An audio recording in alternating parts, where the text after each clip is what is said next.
Okay, so good morning. We are continuing the Hebrew Bible today. Last class, we talked about King David of Israel and how he created the Bible, the project of the Bible, in order to create legitimacy and authority. Okay, and we are continuing along this theme today. So let's go over the chronology of the Bible. Okay? So in the beginning, there was God. Okay? In the Bible, his name is Yahweh. And he created the world.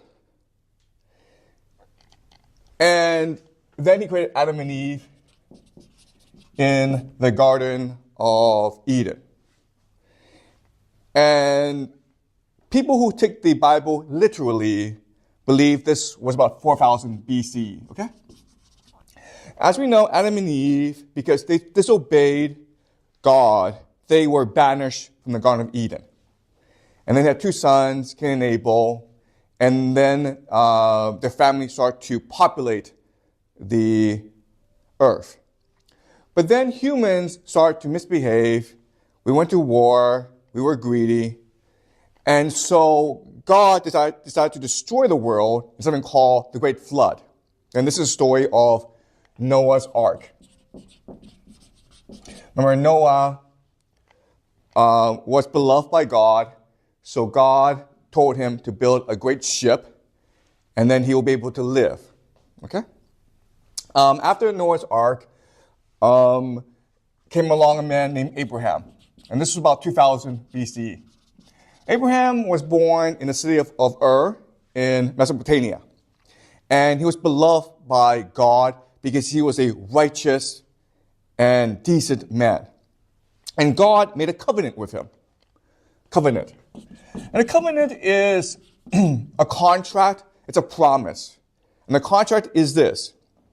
If you, Abraham, swear allegiance to me, Yahweh, I will make you and your descendants founders of a great nation called Israel that will stretch from the Nile to the Euphrates. That's a promised land. In return, as a mark of this covenant, Abraham and his ancestors will engage in circumcision. Okay? Basically, the foreskin of their penis will be surgically removed at birth. Okay? So that's the covenant. Abraham had a son named Isaac, and Isaac had a son named Jacob. Okay? Jacob is the younger son of Isaac, so Esau should have inherited the birthright and the blessing from his father Isaac. But Jacob played a trick on Esau and stole the birthright. Esau was very angry, so Jacob had to run away and live with a relative for a couple of decades.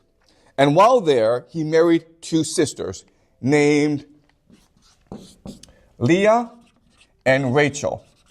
And then together, they had 12 sons.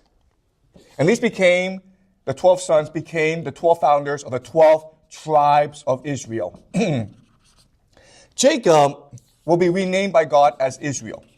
So Jacob really is the founder of the nation of Israel.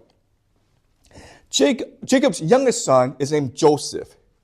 And he is beloved by Jacob so much that his brothers became jealous of him and sold him into slavery in Egypt.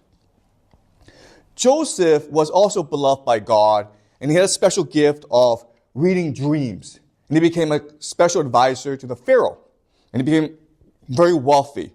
Meanwhile, back in the land of Israel, Jacob and his sons, their family, are facing this massive famine.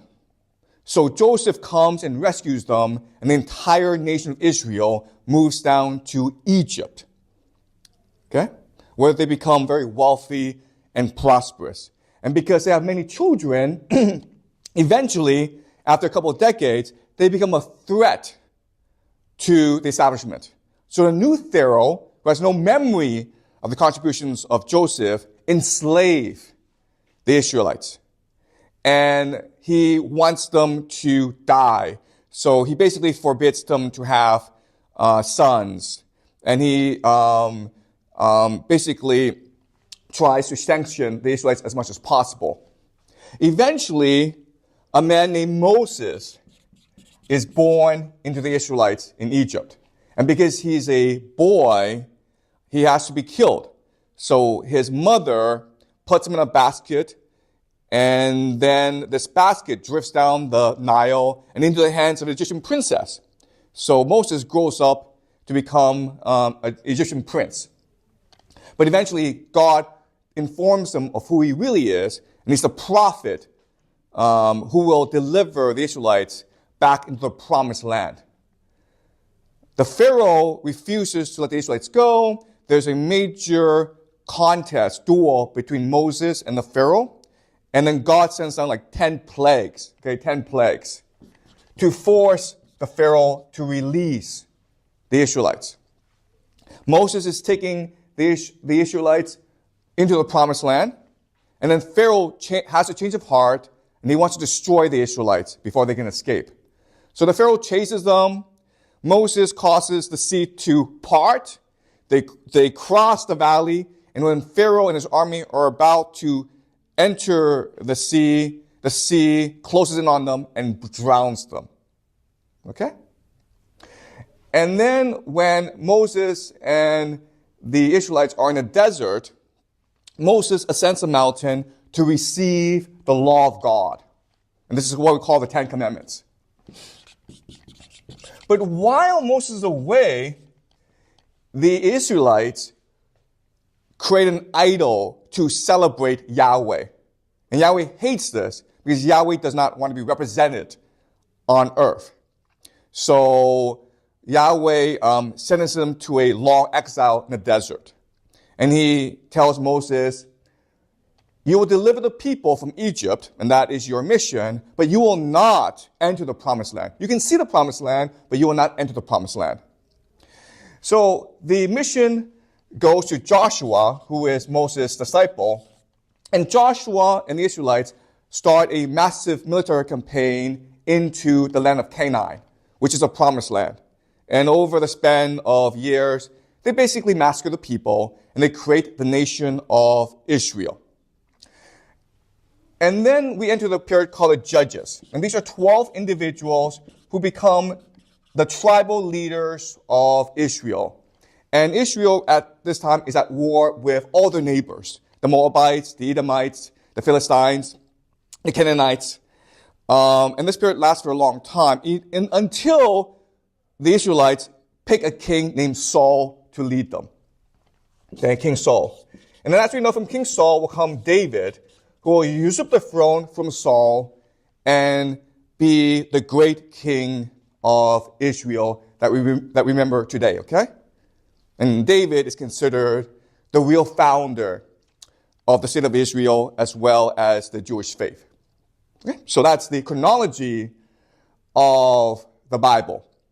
Now, because the Bible is written almost like a historical document, for most of human history, people believe this to be literally true. Okay? But in the past 400 years, 300 years, there are many archaeologists who have tried to prove the events in the Bible. For example, Noah's Ark.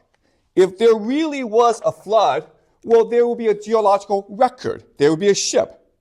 Okay? There will be a memory of this. But there was never. But we have never been able to find any concrete evidence to support Noah's Ark. Okay? How about the Garden of Eden? Well, if the Garden of Eden really existed, well, we can also find it, and we've never been able to find it. All right?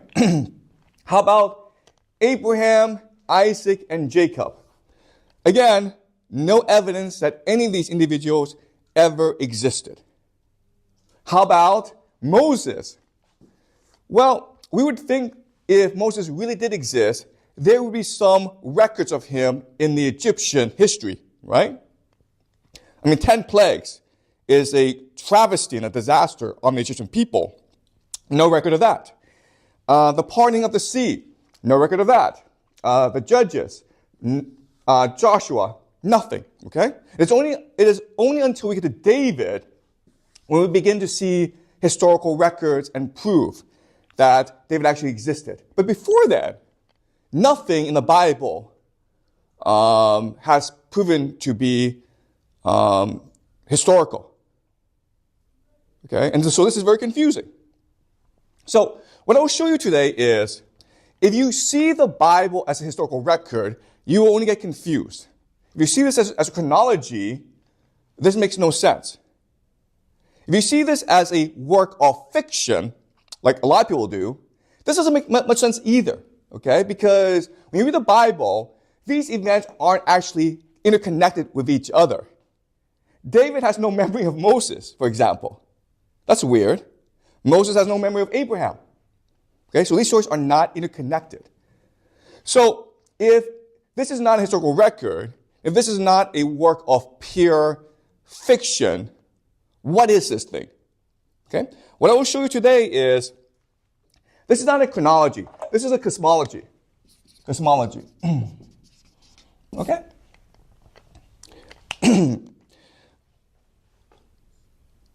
Remember, last class, we talked about why things are written down in the ancient past. And as I said, kings sponsor writing projects for three major reasons. The first reason is to create legitimacy and authority.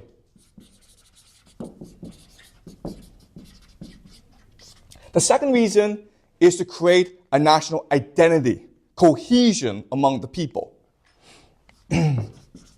The third reason is the idea of differentiation. To tell people who they are not. We're Israelites, we're not Egyptians. We're not Canaanites. We're not Philistines. Okay, so these are the three major reasons why kings sponsor writing projects. And for the Israelites and David, these three imperatives are particularly salient. Okay? They're really necessary, right? So let me explain why that's the case. So, legitimacy. Remember, David usurped the throne from Saul. Saul came from a noble family, and he was elected by the chieftains to be their king. And then David launched a rebellion and eventually usurped the throne. So David has a major legitimacy problem. So how he solves the problem, as we discussed last class, is the Bible presents him as a poet king. Okay, this is a very important concept. Poet king. There have been warrior kings, right? Kings who go to war and they win legitimacy by defeating all their enemies. There have been priest kings, kings who are head of a major religion. But David is the first poet king. Okay, he writes poetry. He sings songs. He's a sensitive soul. That's what explains his affair with Bathsheba. And that tells us he could never have possibly been ambitious and want to kill Saul. Okay, he's the first poet king. So why is he king of Israel? Because guess what, guys? God is the poet God. Okay? Poet God. Yahweh is the poet God.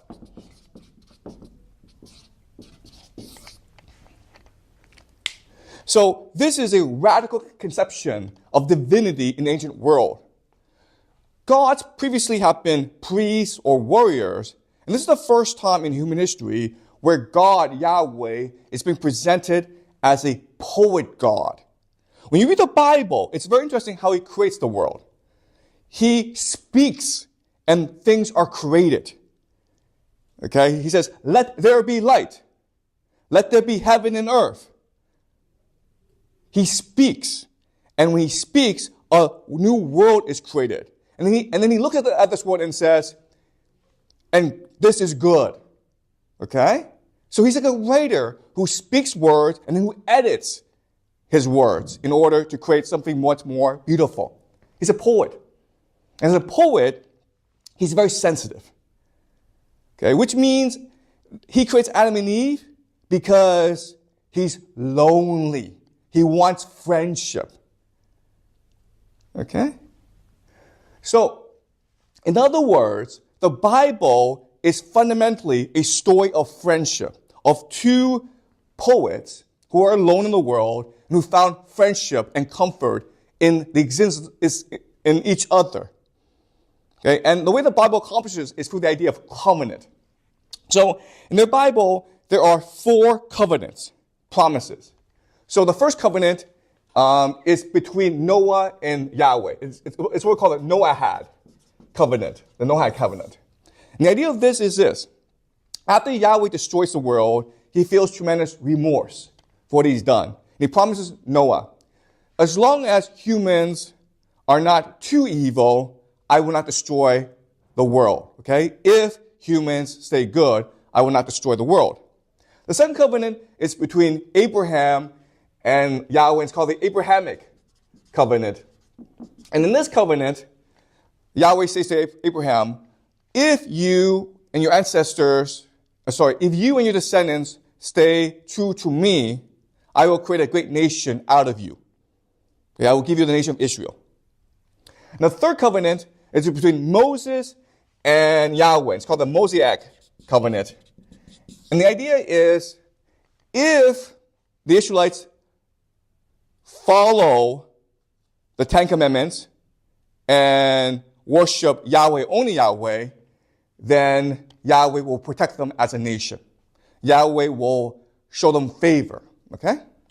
So those are the 3 covenants.